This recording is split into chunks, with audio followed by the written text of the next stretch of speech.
కొత్త డీజీపీ హరీష్ కుమార్ గుప్తా గారు ధైర్యం చేస్తారా? వైఎస్ఆర్ కాంగ్రెస్ పార్టీకి సంబంధించి పిన్నెల్లిని అరెస్ట్ చేయాలి, అట్లాగే వివిధ ప్రాంతాల్లో జరిగినటువంటి గొడవల్లో తెలుగుదేశం పార్టీకి సంబంధించినటువంటి మాజీ మంత్రుల్ని, ప్రస్తుత నాయకులను అరెస్ట్ చేయాలా, అట్లాగే ఎమ్మెల్యేలని, సిట్టింగ్ ఎమ్మెల్యేలు కానీ లేకపోతే మాజీ ఎమ్మెల్యేలు కానీ అరెస్ట్ చేయాలా, అలాగే వైఎస్ఆర్ కాంగ్రెస్ పార్టీకి సంబంధించిన ప్రస్తుత మంత్రులు కానీ ప్రస్తుత నాయకుల్ని కానీ అట్లాగే వీళ్ళని అరెస్ట్ చేయాలి. ఈ అరెస్టులు ఎందుకు చేయలేదు అన్నదే ఇక్కడ ప్రశ్న. ఘర్షణలు జరుగుతున్నప్పుడే అరెస్ట్ చేయాలి. ఇప్పటికైతే లెక్కగా ఏదో కార్యకర్తలని, బీసీ ఎస్సీ ఎస్టీలని, మైనార్టీలను అరెస్ట్ చేశారు, కానీ వీళ్ళని ప్రధానమైనటువంటి వాళ్ళల్లో నాయకుల కుటుంబ సభ్యుల్ని అరెస్ట్ చేయలేదు. స్పెషల్ ఇన్వెస్టిగేషన్ టీం కూడా చెప్పింది వైఫల్యం అన్నటువంటి.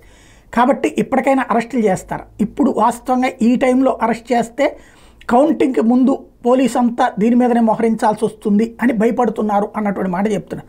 అయితే ఇప్పుడు అరెస్ట్ చేయకపోతే ఎన్నికలు అయ్యాక అరెస్ట్ కుదరదు. ఎందుకంటే ఎన్నికల తర్వాత ఒకవేళ తెలుగుదేశం గెలిస్తే ఓన్లీ వైసీపీ వాళ్ళని అరెస్ట్ చేస్తారు, తెలుగుదేశం జనసేన వాళ్ళని వదిలేస్తారు.